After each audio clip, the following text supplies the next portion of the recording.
கடலெண்ணெய் அரை கப் சேர்த்துக்கலாம். சோம்பு 1 டேபிள் ஸ்பூன் சேர்த்துக்குவோம். 3லேருந்து 5 கிராம்பு, 1 பூ, 2 பட்டை, 2 இலை, 2 ஏலக்காய், அப்புறம் கொஞ்சம் அந்த பட்டையில் உள்ளது சேர்த்துக்கலாம். அதோட 2 பெரிய வெங்காயத்தை நல்லா சாப் பண்ணி எடுத்துக்கோங்க. பெரிய வெங்காயத்தை நல்லா கோல்டன் ப்ரௌன் வர வரைக்கும் நல்லா வதக்கி எடுத்துக்கலாம்.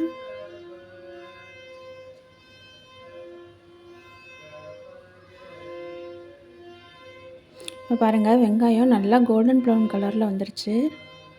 இதோட ஒரே ஒரு தக்காளி, மீடியம் சைஸ் தக்காளியை மட்டும் குட்டி குட்டியாக கட் பண்ணி அதோடு சேர்த்து 1 நிமிஷம் வரைக்கும் நல்லா வதக்கிக்கோங்க. இதோட நான் ஒரு 5லேருந்து 6 பச்சை மிளகாயை கட் பண்ணி சேர்த்துக்கிறேன். உங்களுக்கு காரம் பிடிக்கும்னா நீங்கள் கூட சேர்த்துக்கலாம். இதில் 3 டேபிள் ஸ்பூன் இஞ்சி பூண்டு விழுது நான் சேர்த்துக்கிறேன். அதையும் போட்டு ஒரு 10 செகண்ட் நல்லா வதக்கிக்கோங்க. நல்லா வதங்கினதுக்கப்புறம் ஒரு கைப்பிடி அளவு கொத்தமல்லி புதினாவை சேர்த்து அதையும் நல்லா வதக்கிக்கலாம். சிக்கன் பிரியாணிக்கு புதினா நிறைய போட்டால் தான் நல்லாயிருக்கும். சிக்கனோட கவுச்சி ஸ்மெல்லும் வராது. இதில் கரம் மசாலா பவுடர் அரைச்சதை 1 டேபிள் ஸ்பூன்லேருந்து 1.5 டேபிள் ஸ்பூன் வரைக்கும் சேர்த்துக்குங்க.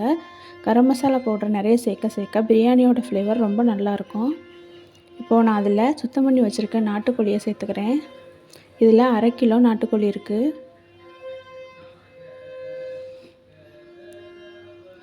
அதை நல்லா 1 நிமிஷத்துக்கு வதக்கிக்கோங்க. இதோட இஞ்சி பூண்டு அரைச்சி வச்சுருந்த தண்ணியை வந்து சேர்த்து உப்பு போட்டு மூடி வச்சுருங்க.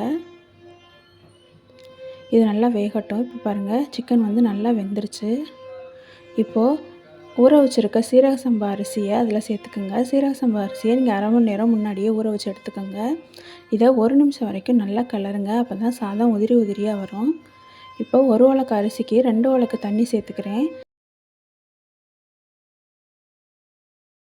இதோட ரைஸுக்கு தேவையான அளவு உப்பையும் சேர்த்து நல்லா கிண்டிட்டு குக்கருக்கு விசிறி போடாமல் மூடி வச்சுட்டு பிரியாணி நல்லா கொதித்து வந்ததுக்கப்புறம் அடுப்பை சிம்மில் வச்சுருங்க.